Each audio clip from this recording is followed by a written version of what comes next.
Here is my inflation and interest rate outlook for the rest of 2022. Recently, the RBA suggested that inflation will peak at just over 7% by the end of this year. Currently, and as at the last June quarter, it had already reached 5.1%. This rising interest rate environment has already impacted the Aussie housing market, bringing forward and steepening the slowdown. The RBA has recently raised interest rates again by another 50 basis points, taking the cash rate to 1.35%. However, economists and experts suggest that the RBA is not done and that further rate rises will happen this year, taking the cash rate to well over 2% by the end of 2022. This has caused consumer sentiment to plummet and the mainstream media to start beating their drum of, yep, you guessed it, a property crash is imminent. The mainstream media are suggesting the following three things are about to happen. 1. Australian households are about to come under major mortgage stress and will have to 2. Put up their houses for sale at fire sale prices. And then 3. The mainstream media are suggesting that there will be no buyers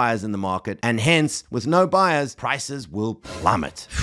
It's the same story over and over again. We believe this is highly unlikely to happen. And here's what we predict will happen for the balance of 2022 and why we don't see a property crash coming. Reason number 1, interest rates look like reaching pre-pandemic levels. And at those levels, Aussie households were still able to service their mortgage and we didn't have any sort of mortgage stress or property crash. So we think they're going to be just fine. Number 2, the banks have been assessing your serviceability or your ability to service a mortgage at 2.5% above the current cash rate all the way up until October last year when that was raised to 3%. We have a strong banking institution and structure in place, and we have been very diligent in who and how we've given out loans over the past couple of years. Number 3, during the pandemic, and as a result of a lack of social spending options and prolonged lockdowns, Aussies have saved more than ever before, and more than half of Aussies are now ahead of their mortgage payment schedule. Reason number 4, almost half of the Aussie households don't have a mortgage, so interest rate rises don't impact them. And for the other half, for investors, rising rentals are going to help soften this blow, and for Aussie households, rising wages will also help counter rising interest rates. 5, we are currently in one of the strongest economic periods of Australia, and basically anybody looking for a job right now should be able to find one with unemployment below 4%. Oh, and let's not forget reason number 6. Recently, CoreLogic suggested that the Australian residential property industry was worth just under $10 trillion.